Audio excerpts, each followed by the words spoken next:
Salam guys, saya nak cakap today pasal dashcam. Dan apa yang paling famous tentang dashcam ialah bila kita tak tahu, kita perlu tukar dia. Dia punya masalah bukan paling besar bila kita tengok dia dah rosak terus ataupun dah mati lah senang cerita Because once dia dah mati, kita tahu memang kau kena tukar dashcam tu. Tak payah fikir lah benda lain. Yang paling problem sebenarnya ialah bila kita tengok, kejap macam okey, kejap tak okey. Kan? Tiba-tiba padam, tiba-tiba boleh menyala kan? So kita tak tahu sama ada dia rekod ke tidak sebenarnya benda ni. Dia function lagi ke tidak. Itu yang paling bermasalah. Dan to be honest, itulah sebenarnya masalah yang saya hadapi dengan my old dashcam untuk saya punya kereta Proton ni. Jadi, kali ni saya decide untuk tukar kepada DDPi Z50 Pro. And this time saya ambil sekali dengan dia punya 4G kit. The cost is around lebih kurang 500 lebih ringgit. Especially mungkin kalau korang tunggu 88 nanti dapat lebih murah lah kan. Tapi just nak share dengan korang kenapa sebenarnya saya dapatkan this dashcam, especially dalam combo yang ni. Jom saya share kenapa.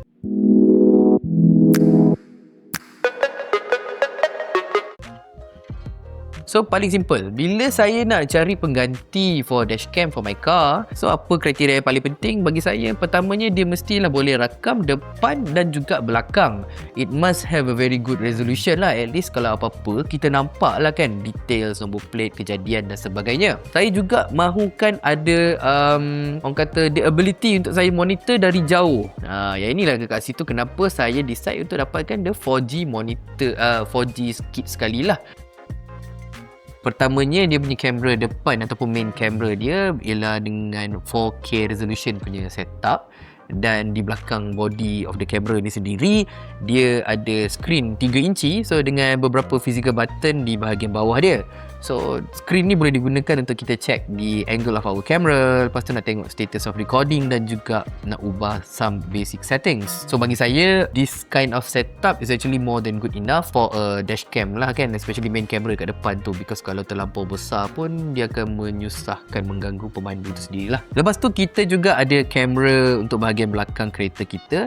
So this kamera digunakan untuk cover the entire belakang lah kan, area belakang of kenderaan kita. Dan manakala untuk remote monitoring pula, setup ni juga didatangkan dengan modul 4G dan juga hardwire kit. Yang ini membolehkan fungsi parking monitoring serta sambungan 4G dia terus aktif walaupun enjin kereta tu dah dimatikan. So macam korang boleh nampak dekat sini, lepas kita dah settle pasang semua, dia masih lagi boleh dikatakan agak compact lah. Yang paling penting bagi saya, dia tidak mengganggu pandangan. So bila kita hidupkan kereta, automatic dashcam ni akan terus on dan juga record secara automatic lah. Dekat screen ni pun kita boleh nampak lah whether dia tengah record ke tidak kan. One good feature about the Z50 Pro ni bagi saya ialah dia menggunakan super capacitor. So ni ialah teknologi yang ada pada dashcam yang bagi saya bagus untuk climate Malaysia ni, because Malaysia ni panas. So by having a super capacitor dekat dalam dashcam ni, dia lebih membantu untuk orang kata memanjangkan lagi usia dan ketahanan dashcam tersebut. In terms of storage, dia support card micro SD up to 512 gigs dan sebaiknya gunakanlah card yang jenis U3, sama ada if you can get the dedicated one from DDPi punya, ataupun boleh cari yang memang khas untuk dashcam yang jenis yang ketahanan yang tinggi tu kan. Kalau boleh cari yang U3 tadi tu, because you need to record 4K ni, dia perlukan speed yang laju lah, read and write. So dalam keadaan siang dengan cahaya yang cukup, detail daripada kamera depan ni memang nampak sangat jelas lah. So dekat sini lah advantage of having a 4K resolution. So even kalau kita zoom sedikit pun dekat sini, kita masih lagi boleh nampak details tu masih lagi ada, masih lagi jelas And what's even better ialah di kamera depan ni dia ada HDR support. So dia menjadikan, I would say, the exposure ataupun shadow highlights tu dia nampak lebih even.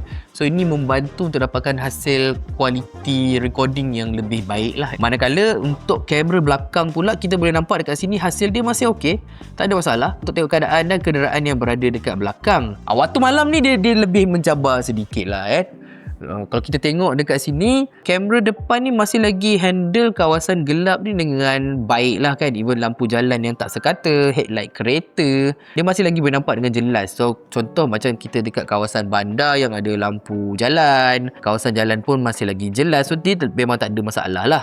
Cuma bila kita pergi ke kawasan yang lebih gelap dan masuk kawasan perumahan for example, kita start untuk nampak some limitation dekat kamera tu. Kita nampak the quality of the recording tu dah makin berkurang. Tapi again, bila kita katakan kamera depan dia, di sini advantage dia ialah because having a 4K resolution tu, jadi kita masih lagi boleh nampak details tu dengan jelas. Kamera belakang dia, kita masih lagi boleh nampak keadaan traffic. Bila dibandingkan dengan kamera depan, detail dia memang lebih terhad. Dan ini lebih ketara especially pada waktu malam lah. So saya saja je bagi korang tengok the real actual sample macam ni. Apa pendapat korang? Cuba komen sikit.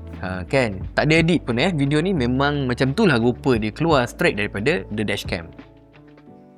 But what's more important is actually bagi saya, especially bila kita dalam keadaan yang mendesak, terdesak, tertekan, ditekan, sebenarnya yang paling penting ialah macam ni kita nak dapatkan the footage dengan cepat. Ada DDPi apps yang directly connect dengan dashcam. So yang bestnya dekat sini, kita boleh tengok live preview daripada kamera. Nak cari rakaman ni pun very easy. Kita terus masuk dekat bahagian playback dan pilih je masa yang mana kita nak. Ni dia ada tulis lah, dia dah bahagi kan, sama ada nak waktu ni this is a front camera video recording, ini yang rear camera recording, dan juga dia ada juga time lapse. Dan bila kita dah jumpa klip yang betul tu, kita boleh preview dulu. Dan kalau kata kita nak download, we need the video, we can download terus direct ke dalam phone. So bagi saya, this is one of the most important aspect of having a dashcam lah. Bagus lah dekat sini. Alhamdulillah kan. As you can see, kita boleh monitor walaupun tidak berada dekat kereta ataupun enjin kereta tidak dihidupkan. Enjin mati ni. Tapi saya masih lagi boleh tengok melalui phone. Kita boleh connect to the dashcam melalui 4G connection ni. Dekat sini digunakan mobile data lah. So macam tadi dalam modul 4G ni, kita akan masukkan SIM card. Dia akan menggunakan 4G data. Kita boleh tengok directly apa keadaan yang tengah berlaku, not only dekat depan kereta tapi juga di belakang kereta. Dan kita juga boleh ambil snapshot dari jauh. So feature macam ni bagi saya sangat penting. Contoh situasi dalam saya terbaru-baru ni, saya ada travel somewhere, so kena parking kereta tu tinggal beberapa hari. Benda-benda macam ni lah yang masa tu memerlukan this kind of dashcam and monitoring kan. Of course ada yang akan kata, alah kalau ada 4G monitoring pun bukannya dia boleh elakkan accident. Definitely memang tak boleh, but at least kita tahu what happened and perhaps mungkin kita boleh ambil tindakan susulan. Untuk parking surveillance, dashcam ni dia boleh record dalam mode time lapse. Dan hardwire kit ni pula, dia juga ada voltage monitoring. Dia akan tengok kita punya bateri kereta, whether kita punya voltage tu masih okey ataupun dah turun terlalu rendah. So lepas saya menggunakan DDPi Z50 Pro ni, I can conclude that the dashcam ni bukanlah dashcam yang orang kata a typical dashcam whereby kalau korang setakat just nak record kamera depan dan belakang. Tapi sebenarnya dia lebih sesuai untuk those yang banyak travel, banyak tinggalkan kereta, parking rata-rata for example kan, because of the 4G kit tu lah, the ability untuk kita buat surveillance ataupun monitoring daripada jauh menggunakan 4G. Dia lebih sesuai pada orang-orang yang macam tu.